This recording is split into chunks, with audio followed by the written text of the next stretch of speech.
Welcome to phase 1, weight loss and conditioning, the build that core and booty workout. We're going to run through all the exercises and demonstrate, and then we'll give you the times for each. So at the top left corner there, you have the burpee mountain climber. Okay, going into your full plank position, start of the burpee, you do your push-up. Then you're going to do a mountain climber, which is taking the knee to the elbow, 2 on each side. Then you jump up to finish the burpee. Okay, and then you would repeat that process. Next in line is an alternating toe touch V-up. Similar to your normal V-up, only you're going to alternate which side you're touching to and not just going down the middle. Good, so you're meeting in the middle as best you can, not making the lower body do all the work, so you're getting your shoulder off the ground, perfect. Opposite hand to foot. Next is a Russian twist with a ball. Now this can be done with any type of weight that you have, a light dumbbell, light kettlebell, soup cans, any type of weight would work for this. Good. Just like that, rotating back and forth. Notice her focal point is staying on the item she has the entire time. Now, if you can't do that with the feet off the ground, you can do that with the feet on the ground, just going back and forth, and you can even just do it with body weight, just like that. That'll make it a little bit easier. Or if you can't go any further than what you've done, if you've done half the time and can't do it anymore, then you can switch to this as an alternate. Next is an in and out crunch.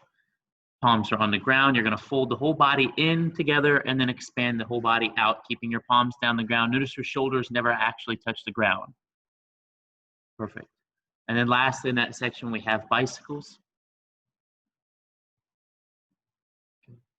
Fingers interlocked behind your head. You're going to get the opposite elbow off, or going to touch the opposite elbow to the opposite knee, and you're going to get that shoulder off the ground when you do so to make sure that you're actually crunching forward enough. Now, all of those exercises you're doing for 30 seconds working, and then you're going to rest for 30 seconds in between.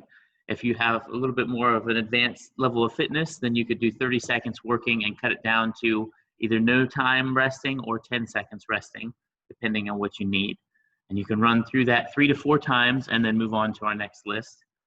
So section 2 is the Bulgarian split squat. If you have any item like a bench, chair, table, anything that you can set your foot on that's going to take your weight easily, then you want to have a nice lunging stance. And notice that just her foot is on. She's not keeping her ankle on there, so the toes can be on. Perfect. You're going to go down, see if you can do a light touch, and then come up, squeeze the glute. Perfect. So you're going to switch sides after you do that, and then you'll go to the single leg RDL.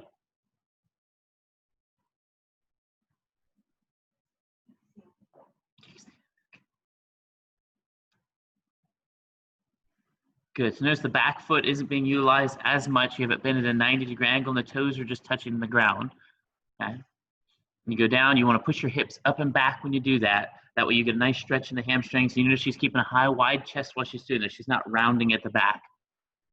Good. Light stretch. You go down as deep in this one as you can while still maintaining the high, wide chest. As soon as you start rounding the back, that's when you've gone too deep. Next is a goblet squat.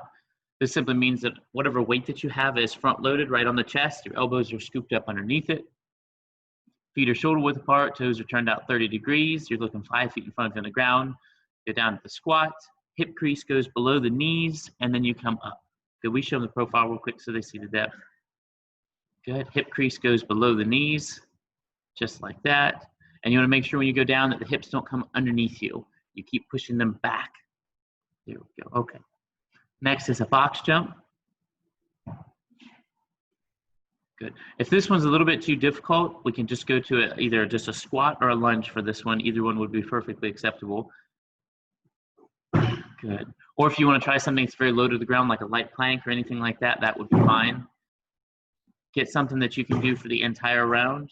Good. And you're exploding up and then jumping back down, making sure that you stay nice and close. When you jump off of it, don't jump very far away. That way you're going to have to make a big jump coming back. Next is an alternating lunge. Good. You're alternating the entire time. Perfect. Good. And then finally, we have the hip bridge.